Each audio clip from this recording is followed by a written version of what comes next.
दूसरे test match के बारे में बात करते हैं, इंडिया और ऑस्ट्रेलिया के दरमियान जो हुआ। एक बात मैं कहूँगा ऑस्ट्रेलियन टीम को, क्या तरीका है ये, ऐसे हराता है कोई। 5 दिन का टेस्ट मैच इन लोगों ने 3 दिन में ख़त्म कर दिया। मतलब बकरी बनाना अगर कहे ना, तो जैसे कैसे बकरी बनाया जाता है किसी टीम को, ये मैच जो था ये एग्जाम्पल था। ऐसे बकरी बनाया, मतलब इंडियन टीम को सामने टिकने ही नहीं दिया। और ये अभी कुछ ऐसे प्लेयर हैं बेचारे बच्चे इंडियन टीम में, देखो अभी इंडियन टीम की बुराई नहीं हो रही है, बुराई किसी की भी नहीं होगी, लेकिन जो प्लेयर्स हरकतें करे जाते हैं ना, उस पर फिर ये कि मजाक बनता है उनका।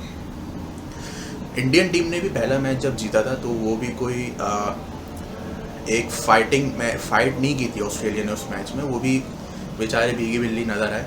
वो मैच भी इंडिया ने 1 साइडेड ही जीता था। अच्छा, उस मैच में शायद एक ऐसी कोई पोजीशन बन गई थी इंडियन टीम की कि वो उसमें जो है हावी नज़र आ रही थी ऑस्ट्रेलियन टीम पे। तो उसमें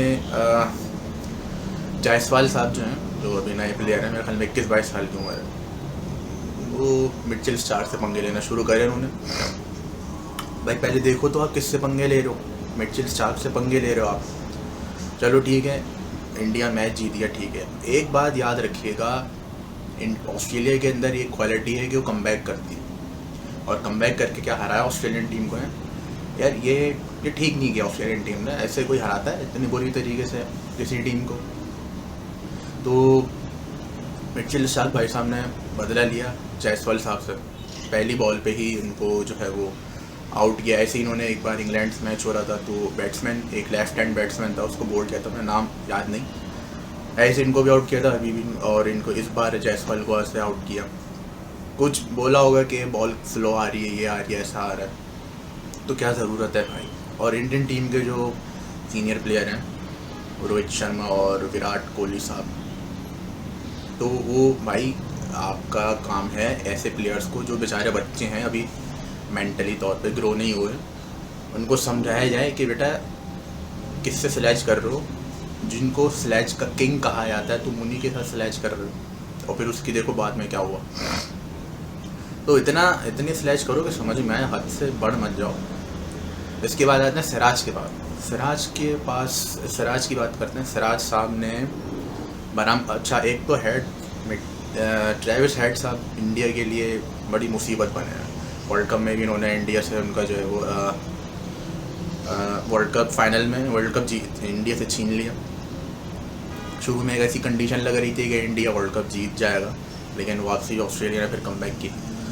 तो ट्रेविस हेड ने जब 140 रन उनके हो गए तो बोल्ड किया, जैसे तैसे वो बोल्ड हो गया। वो बॉल कोई इतनी खास थी नहीं, वो बोल्ड, मेरे ख्याल से, मैं तो मुझे ये लग रहा था कि ट्रेविस हेड ने अपनी गलती की वजह से वो बोल्ड हुए। उस पर आके वो बनाम कराने लग गए सिराज साहब ट्रेविस हेड को। वो 30 साल के तो हो गए हैं, लेकिन मेरे ख्याल में भी मेंटली तौर पे वो अभी 20-21 साल के हैं। तो अच्छा, वो उस पर 140 पे बोल्ड क्या कर दिया, उन्होंने कहा कि जाओ भाई, ऐसे करके कुछ उनको इशारे किए। ट्रेविस हेड ने भी कुछ ना बोला उनको। तो ये बच्चों वाली हरकतें करना जो है ना कम करना पड़ेंगी इंडियन प्लेयर्स को। स्लैज होती थी पहले के ज़माने में, McGrath, Shane Warne, Pakistan team में भी स्लैज किया करते थे कुछ लोग। पहले स्लैजिंग ऐसी होती थी कि लगती थी कि हाँ स्लैज किया जा रहा है, गेम में इंटरेस्ट बनता था। अभी की स्लैजिंग तो क्या ही स्लैजिंग है, देखा आपने सबके सामने ही है। जायसवाल के साथ क्या, शुभमान गिल को भी बोल्ड किया मिचेल स्टार्क ने।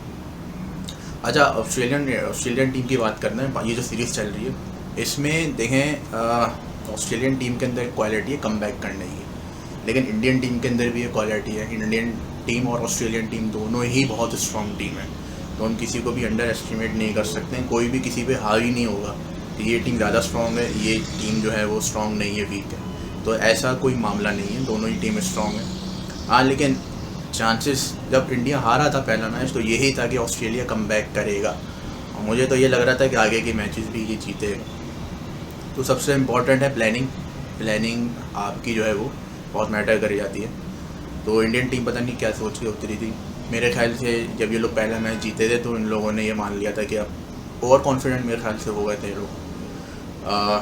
तो ये सारी चीज़ें देखना पड़ेंगी। ऑस्ट्रेलिया के जब आप साथ खेलते हो तो ये जहन में रखना पड़ता है कि ये ऑस्ट्रेलियन टीम है, कुछ भी कर सकती है। देखा था पाकिस्तान के साथ क्या हुआ था, 2020 वर्ल्ड कप का सेमीफाइनल था ऑस्ट्रेलिया के साथ, कौन 2010 का था मेरे ख्याल से। उसमें सईद अजमल साहब, भाई साहब जिनको मैजिशियन बोलते हैं पाकिस्तानी लोग, उनको आखिरी ओवर में माइक हसी साहब ने जो है वो सही के चांद तारे दिखाए थे दिन में, तो पाकिस्तान में मैच हारा ओवर कॉन्फिडेंट। तो ये चीज़ें जो है सारी देखना पड़ेंगी। और आगे के मैचेस मैं अपने अगर बोलूँ तो ऑस्ट्रेलिया के साथ जो हुआ है ना पहले टेस्ट में, कि वो लोग वन साइडेड मैच हारे थे, तो आगे जो मैचेस हैं उसमें भी वो इसी तरीके से ही खेलने की कोशिश करेगा जैसे वो खेलते आते हैं। तो वो बहुत हावी हो सकता है इंडियन टीम के ऊपर, जिस तरीके से पहला मैच हारे हैं। तो अब ये इंडियन टीम के ऊपर डिपेंड करता है वो कैसे टैकल करते हैं सिचुएशन को, और देखते हैं कि सीरीज़ जीतता कौन है। चांसेस मुझे अगर मैं परसेंटेज के हिसाब से बोलूँ तो 60 और 40, 60 ऑस्ट्रेलिया 40 इंडिया, क्योंकि ऑस्ट्रेलिया की जो टीम है उसकी परफॉर्मेंस देखते हुए इस टेस्ट मैच में और जो कमबैक वो करते हैं उस हिसाब से मैं बात कर रहा हूँ। तो देखते हैं कि क्या होता है। इंडियन टीम भी बहुत स्ट्रॉन्ग है, कमबैक कर सकता है और कमबैक करना भी चाहिए उनको। और ऑस्ट्रेलिया में अगर हराते हैं वो लोग, 5 मैच की सीरीज़ है, जितनी मैच की भी सीरीज़ है, तो एक अलग ही बात होगी इंडियन टीम के लिए। तो देखते हैं कि क्या होता है। और बाकी जो बेचारे नए प्लेयर आए हैं इंडियन टीम में, वो मेरे ख्याल से शायद समझ गए होंगे कि स्लैज ना ही करें। भाई पहले आप इनको सीरीज हराओ, ऐसी सिचुएशन पे पहुंच जाओ कि यहाँ आप लगेगा स्लैज करोगे और एक मैच जीतने की पोजीशन पे आप आए थे स्लैज करने लग गए। तो ऐसा नहीं होता है। और स्लैजिंग होती है, बच्चों वाली स्लैजिंग नहीं होती है। एक स्लैज जो होती थी पहले, जो स्लैज हुआ करती थी उस तरीके के स्लैज हो तो समझ में भी आता है, मैच में इंटरेस्ट बढ़ता है। और स्लैज होना भी चाहिए, इंटरेस्ट मैच में जो है इंटरेस्टिंग बनता जाता है मैच। ठीक है, गलती हो गई है, गलती क्या, खैर स्टार्क ने जो है वो वही बात उसके जहन में होगी कि लोगों ने, बच्चों ने कुछ बोला और उनको दिखाते हैं कि स्टार्क है कौन। तो देखते हैं आगे क्या होता है और कौन ये सीरीज़ जीतता है।